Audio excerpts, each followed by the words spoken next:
Nak lagi kalau sembahyang jemaah sedap lagi dah. Dia lok ketuk imam dia bawa. Imam rokok dia tidak. Nak rakaat dua ke. Sudah salam dah.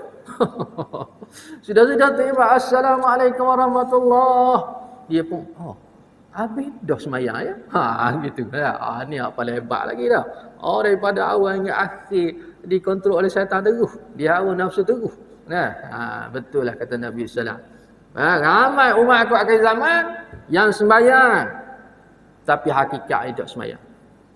Itu yang kata Nabi SAW. Berapa ramai umat aku akhir zaman dia sembahyang, tapi bila dia mahsyar besok dia nak pahala sembahyang, Allah Taala kata tak ada. Dia hanya dapat penat dan lelah saja. Ini dah dia tuan-tuan. Inilah dia tuan-tuan. Jangan main. Bukan orang tu sembahyang. Sembahyang dah. Beres dah.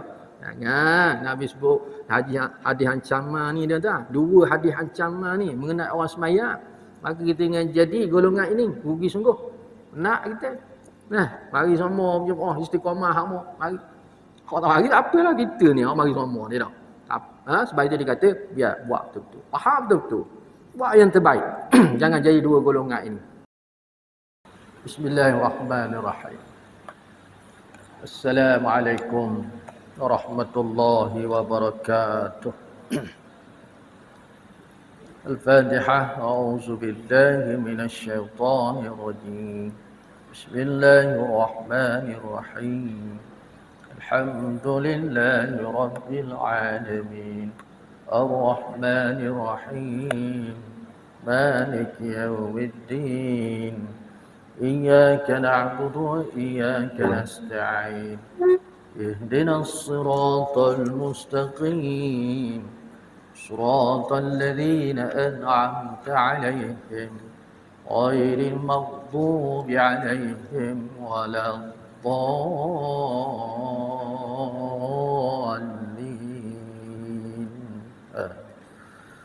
رب اشرح لي صدري ويسر لي أمري wahlul 'uqdatam min lisani yafqahu qawli.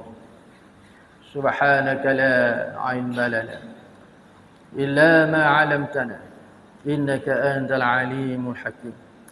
Wala haula wala quwwata illa billahil 'aliyyil 'azim. Allahumma salli 'ala sayyidina Muhammadin nabi ummi wa 'ala alihi wa sahbihi ajma'in. Amma ba'd. Yang dimuliakan Tuan Imam, Tuan Bilal, Ajutan Kuasa, terusnya muslimin muslimat yang dirahmati Allah Subhanahu wa taala sekalian. Alhamdulillah, banyak syukur kehadirat Allah Subhanahu wa taala kerana masih lagi diberi kita kesempatan, diberi kita kekuatan, kesihatan dan juga umur yang panjang setakat hari.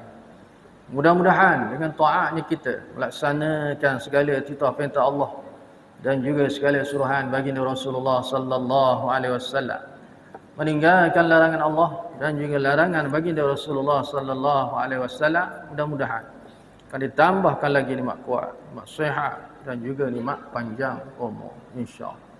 Alhamdulillah, dengan inayahnya, dengan qudrat dan iradatnya, dengan taufik dan hidayahnya, maka dapat bersuara lagi kita pada pertemuan kali ini untuk meneruskan pengajian kitab Fiqh Kesempurnaan Solat.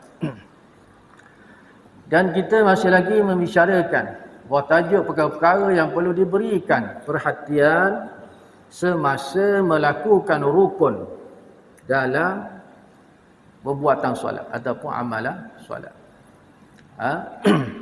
Beri perhatian sepenuhnya. Maksudnya buat elok-elok. Buat yang terbaik ketika amalan solat yang kita lakukan.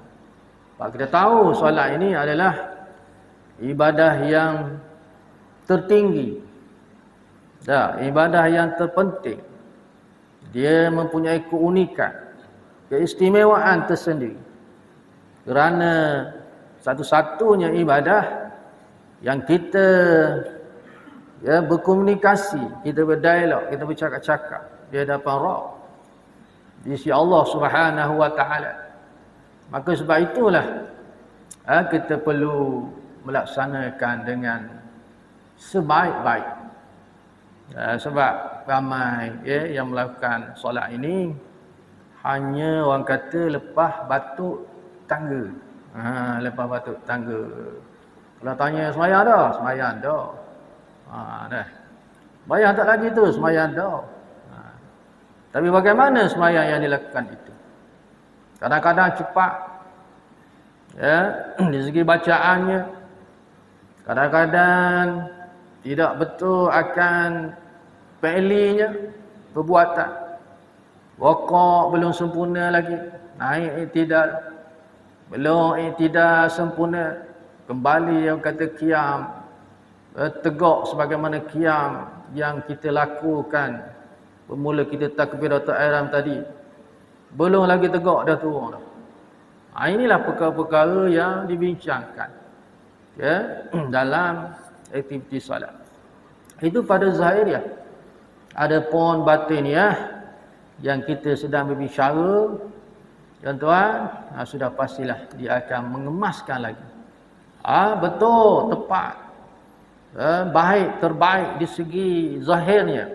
Baik qauli, fi'li, qalbi, dan disusuli pula dengan yang dikatakan roh, batin solat itu. Yang dikatakan ingat, yang dikatakan memahami, yang dikatakan merasai, itu. Inilah perkara yang dibincangkan tentang batin solat. Kita berakhir pada doa iftitah. Dah habis dah doa iftitah, maka kita mula nak masuk Al-Fatihah, yang ini perkara rukun. Namun begitu, sebelum memulakan Al-Fatihah, ada satu perkara yang merupakan sunat saja, tapi sunat ini sunat yang cukup baik kita lakukan, iaitu apa dia tuan-tuan? Menyebut atau melafazkan kalimah ta'awuz, yang ini a'udzubillahi minasyaitanir rajim. Kadang-kadang orang jarang kita jumpa, dia terus je Bismillahirrahmanirrahim, Alhamdulillahirabbil alamin, tu pada Fatihah. Habis doa iftitah. Jarang kita jumpa dia mulakan dengan ta'awuz. Sedangkan ta'awuz ini pada awal-awal perbincangan kita dalam bab rukun dan perkara sunat mayang, dah habis dah, yang selesai dah, cuma disebut di situ menjadi sunat kita menyebut ta'awuz, iaitu a'udzubillahi minasyaitanir rajim. Sebab kalimah ini memang direct tujuannya untuk apa? Untuk menghalau syaitan yang duduk berdekatan dengan kita, yang selalu mengganggu kita, yang selalu ajak kita berjalan-jalan.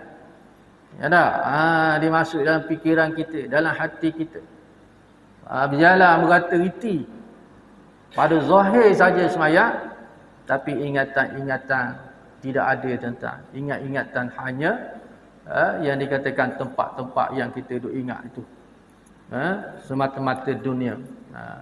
Jadi ikhtiar kita, kata ulama, bacalah ta'awuz, yang ini a'udzubillahi minasyaitanir rajim, yang bermaksud aku memohon perlindungan kepada Allah daripada syaitan yang direjam. Jadi memang khusus hambat syaitan, halau syaitan. Gitu tuan-tuan. Dan dikata sunat setiap rakaat yang kita nak memulakan Al-Fatihah tu. Kalau maghrib tadi 3 rakaat, maka 3 kali kita baca ta'awuz. Rakaat pertama, rakaat kedua, rakaat ketiga. Isyak sekarang 4 rakaat, baca ta'awuz dulu. A'udzubillahi minasyaitanir rajim, baru bismillahirrahmanirrahim tu pada Al-Fatihah. Ini ikhtiar kita. Dan adakah kita membaca ta'awuz a'udzubillahi minasyaitanir rajim 4 kali ni dalam setiap kali rakaat? Adakah syaitan itu tidak akan mengganggu lagi kita? Tak, dia tetap ganggu kita. Bagaimana hadis yang disebut, selalu diulang dari mula lagi orang azan, tuan-tuan, dia dah mula dah attack kita. Dia mula dah nak ganggu kita. Tetapi dengan kalimah azan itu dia kepanasan, lari dia bersungguh-sungguh lari kerana takut dan panas, sehingga kata Nabi sallallahu alaihi wasallam dalam hadis itu, syaitan itu lari dalam keadaan terkentut-kentut. Ada ya. Biar betul ustaz, terkentut-kentut syaitan. Nabi sebut macam tu. Kita sebutlah tuan-tuan. Pasal apa? Takut, panas. Lari dia ketika orang azan. Dah adakah dia tewas? Dia tak mari dah. Mari lagi kata Nabi. Mari tergedek-gedek dekat dengan kita. Kemudian iqamah dilaungkan, qomat pula tu bila. Allahu akbar. Asyhadu an la ilaha illallah, asyhadu anna Muhammadar Rasulullah. Lari pula kata Nabi kali kedua. Dan lari kali kedua pun sama juga, terkentut-kentut, panasan, takut. Dah adakah dia tak mari lagi dah lepas tu? Mari lagi tuan-tuan. Inilah syaitan. Dia tidak ada erti kata putus asa. Dia tidak ada rasa kecewa. Tak macam mari kita ni. Kita kalau kita tetap ketuk tuan-tuan, tak mari dah. Siapa ketuk ke diri orang kata tak? Ini kata bang. Tak payah pergi lah. Tak, itu manusia. Ada pun syaitan dia terus dengan usaha dia untuk menggagalkan atau sekurang-kurangnya mengurangkan pahala. Inilah kejayaan dia tuan-tuan. Asal dia memang dia nak condemn dah kita. Asal dia nak sekat dah kita daripada rumah. Dari rumah tu dia bisik dah. Mu takkan nak pergi surau masjid malam ni. Tengok gelap tu. Nak hujan tu. Nak hujan duduk rumah je. Padahal gelap baru tak hujan lagi pun. Dia mari bisik lagi tu tak. Imam yang ni pergi. Imam tak gerak. Ya sungguh. Gelap ni. Pasal aku tak pasal bab sembahyang rumah. Tambah kalau hujan tu ritik-ritik. Jangan terus. Tapi oleh kerana iman kuat, mari gerak. Mari gerak. Tak kira. Hujan basah. Basah tak apa. Pakaian banyak lagi. Jubah nak mari 2-3 lagi. Kita lawat. Hujan tak apa. Kereta ada. Kereta 2-3 butir rumah. Guna waktu. Sipang waktu. Bawa kereta. Kita lawat. Pakai sapar di masjid. Di masjid ni lah. Surah ni lah. Dia mari lagi atas. 2 kali ketika laungan azan dan iqamah dia lagi. Tapi tetap dia mari tuan-tuan untuk dia ganggu kita. Lepas tu dia suruh kita baca ta'awuz. Sebelum tu kata ulama disuruh kita lagi membaca surah An-Nas. Qul a'udzu birabbin nas sebelum kita mengangkat takbiratul ihram. Ini pun ikhtiar dan usaha. Surah An-Nas tu kita tahu lah. Qul huwallah, qul a'udzu birabbil falaq, qul a'udzu birabbin nas. Nabi sebut ini adalah surah Al-Mu'awwizatain. Surah khusus untuk apa? Hambat syaitan, ala jin iblis yang ganggu kita. Baca dah dalam hari ke? Mari lagi. Kita baca lagi. Tembak lagi. Tembak lagi tuan-tuan dengan peluru ni. Syaitan ni. Auzubillahi minasyaitanir rajim. Adakah tak mari? Mari juga. Tapi adalah orang kata benteng sekurang-kurangnya adalah orang kata dia nak direct terus rapat. Dah. Mana kita peluru ni dia jauh. Dia jauh. Dia kesakitan dan seumpamanya. Maka kuranglah dia orang kata dapat peluang untuk mengganggu gugat kita. Kalau 1% tu kurang dah mungkin 20%. Itu dia. Dan hal lainnya apa dia? Melalui tadilah kita fokus itulah yang dikatakan fokus, menghayati, memahami, merasai baik-baik qaulinya, fi'linya dan qalbi. Inilah yang orang kata berjayalah seorang itu. Tapi kalau tak tuan-tuan, jangan juga. Sebagaimana kita maklum bahawa syaitan itu musuh utama kita. Orang tahu belaka syaitan ni musuh yang sentiasa berusaha untuk menyesatkan, memperdaya, menggoda, menyelewengkan akidah umat Islam. apalagi dalam perkara kecil seperti menghalangi kita dari kekhusyukan di dalam solat. Ini kerja dia. Di luar tu menyesatkan orang, memperdayakan orang, menggoda, menyeleweng, hak urusan dunia. Apa lagi akidah kita nak dia supaya kita ni sesat, menyeleweng, tergelincir. Begitu jugalah dalam solat untuk mengganggu kita supaya kita ni tidak khusyuk. Tidak khusyuk dalam sembahyang, maka itu satu kejayaan yang besar. Kejayaan yang besar. Begitu juga perasaan dengki dan hasad. Syaitan akan sentiasa bergelora selagi tidak dapat menyesatkan umat ini. Dia tidak ada kata putus asa tadi. Dia terus berusaha, ikhtiar. Kerana inilah kerja dia. Lebih-lebih lagi terhadap orang yang mentaati perintah Allah dan sujud kepadanya, ya Allah Ta'ala. Tak suka dia. Tak suka sangat kepada orang taat ni. Tak suka sangat orang yang sujud. Ibadat apa yang ada sujud? Ibadat solat lah. Itu yang paling tak suka. Kerana kes sujud lah. Dia telah disenalis sebagai ahli neraka yang duduk di sana kekal selama-lamanya. Kes sujud lah. Tak nak sujud kepada Adam alaihissalam.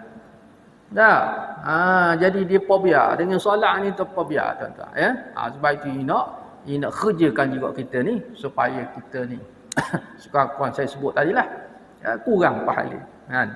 Kalau orang lemah tadi awal balik awal dah tak sembahyang terus, tak mari berjemaah, duduk sembahyang seorang diri tu ada rumah tu. Dia rasa dah betul dah. Gitu dia ini semua kejayaan dia ni. Permohonan perlindungan kita kepada Allah Subhanahu wa taala itu mestilah disertai dengan meninggalkan segala yang disenangi oleh nafsu jahat kita.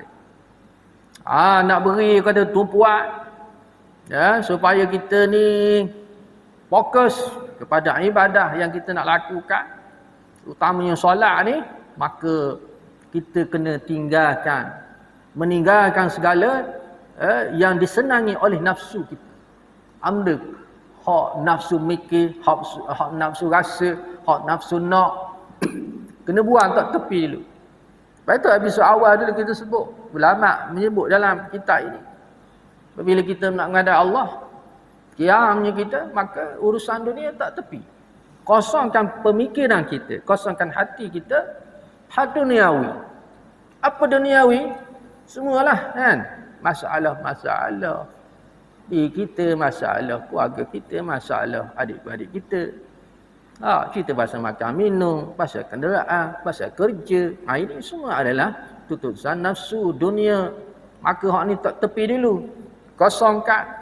Bagaimana nak kosong? Bagaimana kita nak ingat akan perbuatan solat kalau benda ni duk kecamuk, orang kata duk dalam pemikiran kita, dalam hati kita. Sedangkan solat itu satu kesibukan. Apa yang kata sibuk itu? Fokus itulah sibuk. Nak qiyam betul lagu mana. Nak baca Fatihah biar bagi betul. Nak menghayati bacaan Fatihah itu.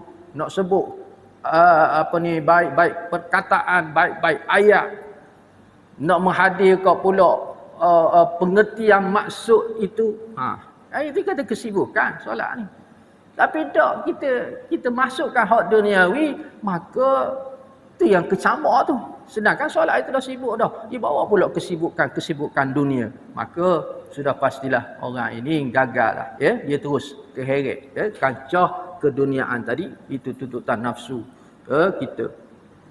Dan digantikan dengan apa yang boleh mendekatkan diri kita kepada Allah Subhanahu wa taala. Dan bukan semata-mata ucapan di bibir saja. Ni yang kita bimbang, hak ni yang kita takut, dan hak ni biasa selalu kita buat. Baik doa iftitah Allahu akbar kabira walhamdulillahi katsira. Baca elok tu. Wajjahtu wajhiya lilladzi fataras samawati wal ardh. Sehinggalah inna salati wa nusuki wa mahyaya wa mamati lillahi rabbil alamin. Kita tengok betul bacaannya itu, sebutannya itu kadang-kadang betul lah. Ada tak betul lah. Tapi kebanyakannya bergerak di bibir saja disebut. Ucapan itu di bibir saja sebut. Tapi tidak didatangi dengan menghayati ayat-ayat, kalimah-kalimah yang dibaca itu, apatah lagi nak mendatangkan maksud dan makna. Contoh wajah tu wajhiya lillazi fataras samawati wal. Aku hadapkan wajah aku kepadamu Tuhan yang menjadikan langit dan bumi. Itu maksud dia. Sepatutnya kita hadirkan maksud itu. Tapi berapa ramai kita sembahyang, kita dapat menghadirkan maksud itu. Kita datangkan maksud itu dalam hati kita dan jiwa kita. Bobek mulut saja wajah tu wajhiya lillazi fataras samawati wal ard.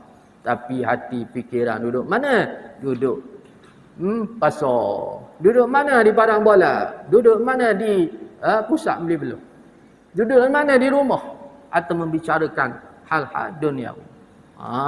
Gitu. Sebab dia sebut, dia kata untuk mendekatkan diri kepada Allah tadi, maka ingat perkara-perkara yang boleh mendekatkan diri kepada Allah Ta'ala, dan bukan orang kata semata-mata ucapan di bibir sahaja. Maksudnya nak mendekatkan diri kepada Allah, apabila kita sebut, maka kita menghayati, kita memahami, kita hadirkan maksud itu. Dekatlah diri kepada Allah. Tapi kalau mulut saja bergerak, mulut saja berbicara, maka tak sampailah maksud. Dan itulah yang dikatakan khusyuk. Itulah dikata khusyuk, tuan-tuan. Itulah dikata roh solat. Adalah roh solat, bukan kata zahir saja. Zahir saja sembahyang, dirinya, bacaannya itu zahir. Gitu. Cubalah kita bayangkan sekiranya ada seseorang yang akan menjadi mangsa terkaman binatang buas. Lalu dia ini orang yang akan diterkam itu mengucapkan kepada binatang buas itu. Ini bagi contoh. Situasi orang, keadaan di mana dia ni nak kena bahar di harimau. Nak bahar di singa, nak diterkam. Lalu dia kabarlah, dia ucap perkataan itu, mengucap kepada binatang itu. Disebut pada rimau, pada singa, aku mohon perlindungan dari kejahatanmu, wahai binatang buas. Kalau singa lah, singa aku jauh, aku minta jauh lah daripada kejahatanmu, keganasanmu. Apa lagi rimau, gitu kita seolah-olah kita minta macam tu. Sedangkan diri sendiri tidak berbuat apa-apa.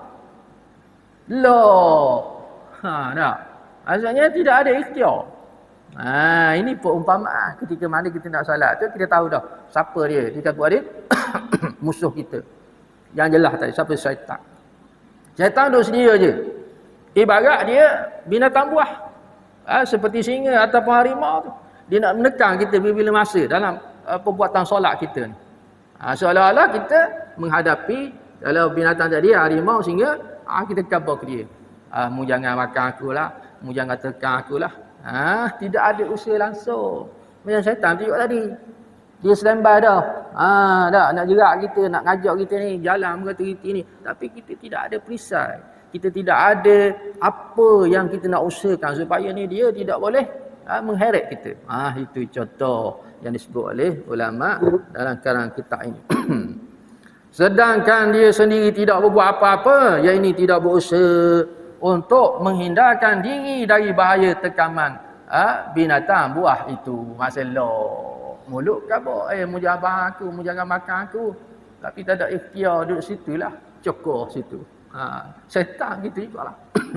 Tak ada kita nak ala dia, tak ada kita nak baca, nak tembak dengan peluru ke benda ke.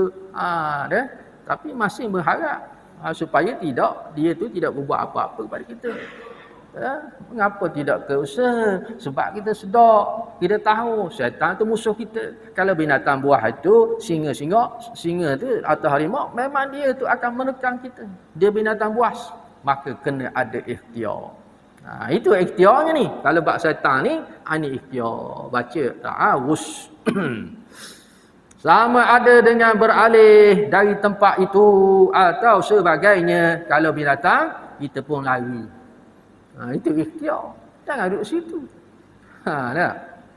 Laluan tak nak lalu. Orang kata, singa ada depan tu, rimau ada situ. Kita takut, kita tahu binatang itu buah. Dia akan apa-apakan kita. Maka ikhtiar. Tak lalu kau tu antaranya. Kalau lalu pun bawa senjata. Ada senapan bawa pistol. Itu baru betul. Samalah perumpamaan syaitan tadi. Hal yang sedemikian itu tiada gunanya dan pasti dia akan diterkam oleh binatang buas. Lima tadi kok memang kena tekanlah siapa? Kena tekanlah sebab tak ada ikhtiar. Tadi tidak usah tak lagi ataupun menghadap dengan tangan kosong, maka kena terkan. Begitulah juga dengan syaitan laknatullah ketika mana kita nak semayang. Maka inilah perisai, inilah ikhtiar. Ibarat kalau binatang tu kok kita baca auzubillah tu ibarat kita tembak dia lah. Dengan senapan atau peluru. Baik pistol dan sebagainya. Begitu juga dengan orang yang menuruti hawa nafsunya. Dia tetap disenangi oleh syaitan dan dimurkai Allah Subhanahu Wa Taala. Hak ni dia kata memang jaya terus dah syaitan dah.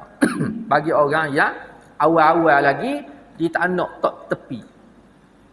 Ketika nak ngadap Allah Taala ni masih lagi urusan dunia ni duk bawa. Duk dalam fikiran dia, dalam hati dia. Hak ni kata syaitan tak ada benda lah. Senanglah bagi dia. Senanglah bagi dia untuk heret. Nak heret orang ni supaya dia terus berjalan, dia terus mengingati apa hak dia bawa tadi. Gitu ya. Ni hak paling mudah lah bagi syaitan. Maka dengan mengucapkan lafaz ta'awuz itu, sahaja tiada gunanya sekiranya seorang itu tidak berusaha untuk menghindarkan diri dari yang disenangi oleh syaitan itu. Maka ada ikhtiar lagi lah maksudnya. Tak cukup dengan ta'awuz ibarat macam tadi dah tembak dah. Tapi kena usaha lagi. Syaitan begitu juga. Baca ta'awuz itu maka ikhtiar dalam bentuk apa dia? Jangan duduk heret, jangan duduk layan. Hak duniawi, hak nafsu itu jangan duduk layan. Mari tepi keluar, mari ambat keluar. Contoh, ini adalah usaha kita ketika kita sembahyang. Kalau kita layan kok jadilah. Kok jadilah tuan-tuan. Gitu. Maka siapa yang bertuhankan hawa nafsunya, jelaslah dia berada dalam lingkungan dan kawalan syaitan. Jelas dia tu tidak buat benda dah. Maka dia terus dalam keadaan lupa, dalam keadaan tak ingat. Itulah hak Nabi sebut tu. Ingatlah itu, ingatlah ini, syaitan nak bawa dah. Kita ingat itu, ingat ini. Macam-macam kita. Sehingga kata Nabi SAW, mu tak ingat berapa rakaatmu. Berapa rakaatmu. Dah. Biasa dah tu. Tambah kalau sembahyang seorang. Kalau sembahyang berjemaah boleh tahan. Tok Imam ada. Dah. Tok Imam ada. Alhamdulillah. Sebab dia sembahyang berjemaah. Jangan sembahyang seorang. Barang sembahyang seorang tu memang kerat sangat lah jawab dia. Berapa rakaat? 2 ke 3? 3 ke 4? InsyaAllah sembahyang jemaah. Tok Imam ada. Kecuali Tok Imam tak ingat juga. Tok Imam tak ingat juga. Jemaah yang ingat. Subhanallah. Itu kelebihan dia. Betul? Tok Imam tak ingat tak? Biasalah. Ada kali Tok Imam tak ingat. Tok Imam macam gitu juga. Kadang ingat, kadang tak ingat. Tapi ada kelebihan lagi. Makmum di belakang. Tolong ingat. Subhanallah. Itu. Maka Tok Imam. Dia ingat balik. Dia salah aku. Kalau dia belajar. Dia salah. Mesti aku ada salah ni. Subhanallah. Kalau Tok Imam belajar, dia pula subhanallah, subhanallah. Marah pula pada makmum belakang. Kita kena check. Check, benda kesalahan. Mungkin duduk tak awal. Dah. Mungkin sujud sekali je. Sujud sekali je dah. Naik terus. Jatuh. Dan perkara ini memang kena beri tumpuan. Terutamanya orang yang betul-betul duduk belakang imam yang disebut backup imam. Ni jangan lalai. Kalau lalai juga, terima lalai dia lalai, habis lalai belakanglah jawab dia kan. Sebab itu bukan calang-calang orang yang boleh duduk belakang imam ini sebab dia nak ganti imam. Baik. Jadi itu kelebihan tuan-tuan. Ingat tak ingat ni biasa. Tapi kalau kita sembahyang seorang, kita ikut kita lah jawab dia. Kan? Mai yakin gitulah. Kan? Terus. Ya. Baik.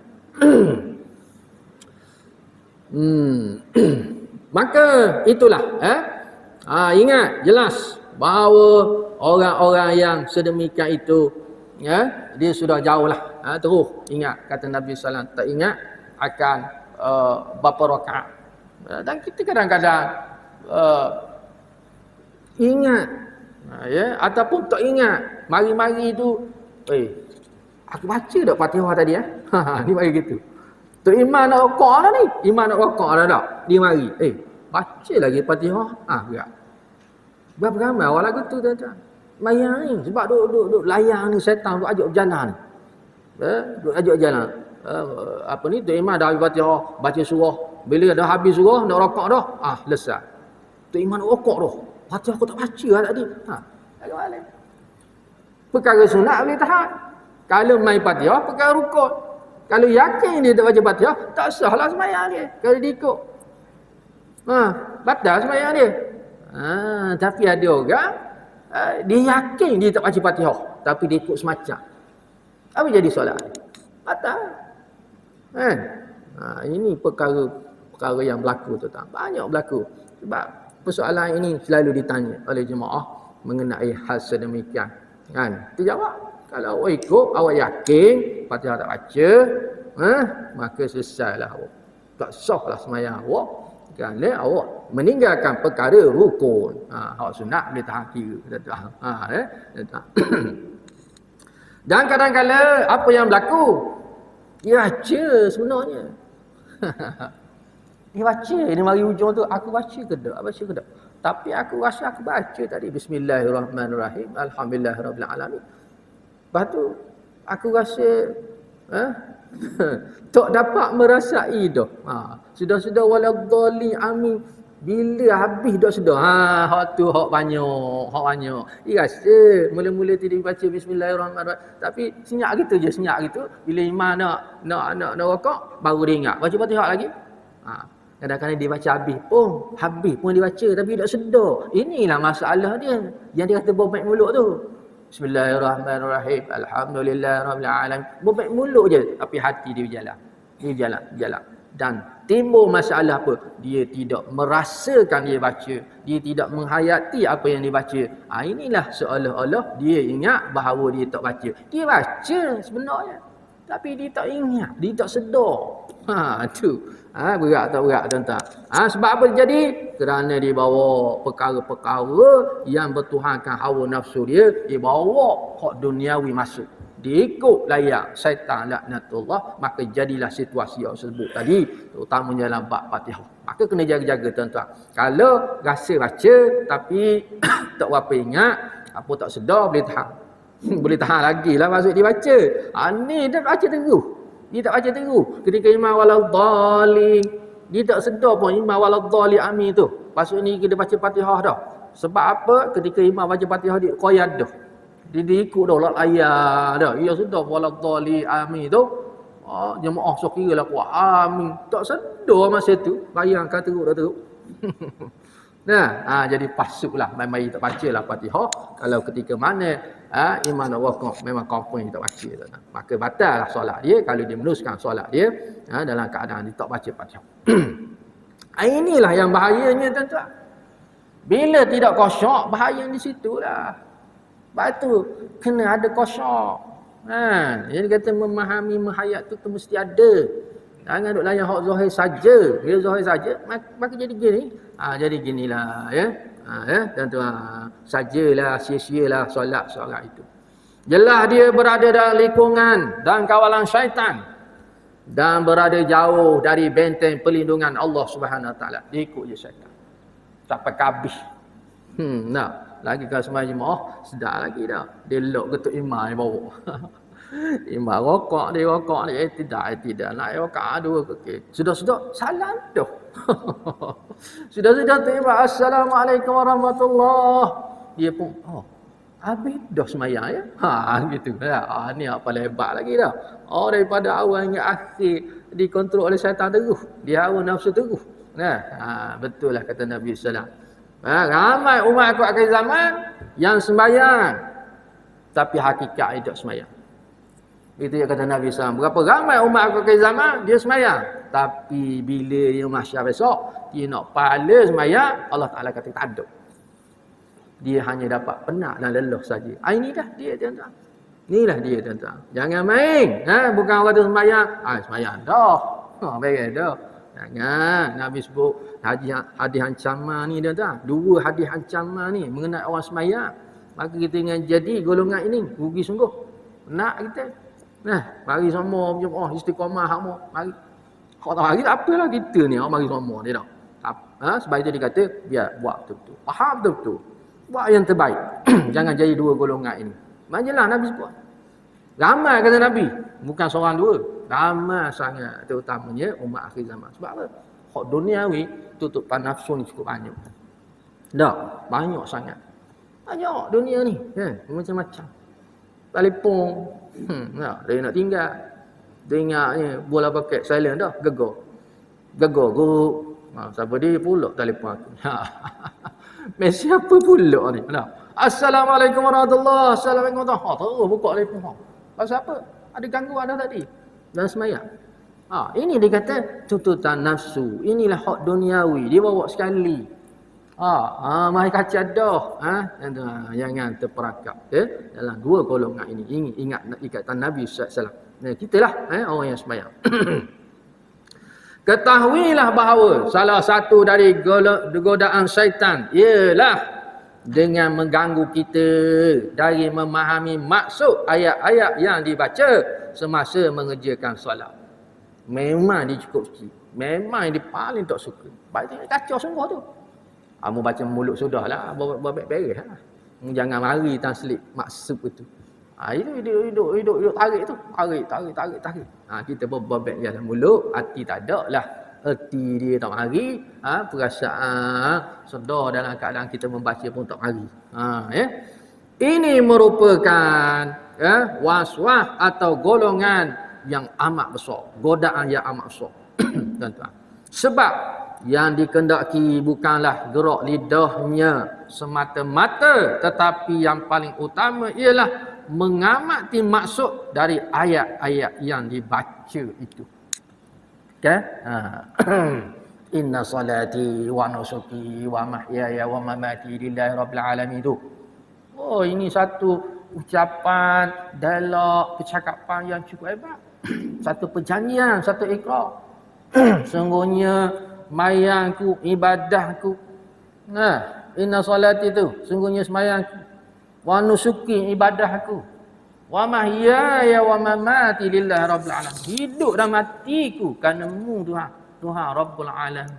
Tuhan yang menjadikan alam ini. Tapi ketika kita baca hanya bobek di mulut saja, bergeruk-geruk di mulut saja, tapi tidak mari hadir maksud itu. Ni hak rugi sekali ni.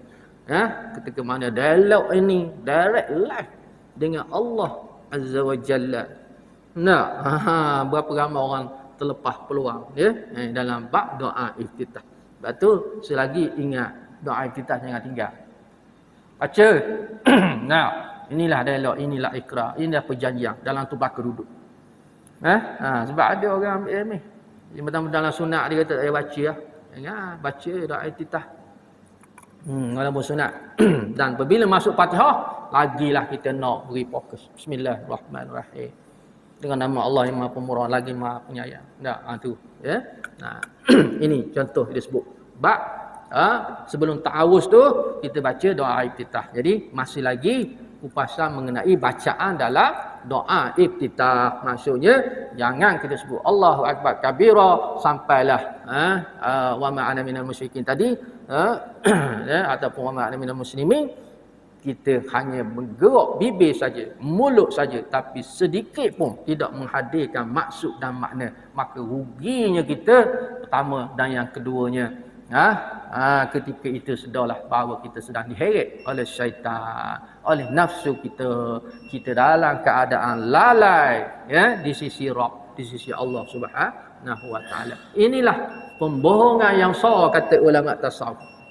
Pembohongan yang besar, penipuan yang besar. Dah mesbuk tapi tidak menghadirkan maksud makna. Membohong dah. Bohong, tipu je mu tu dah.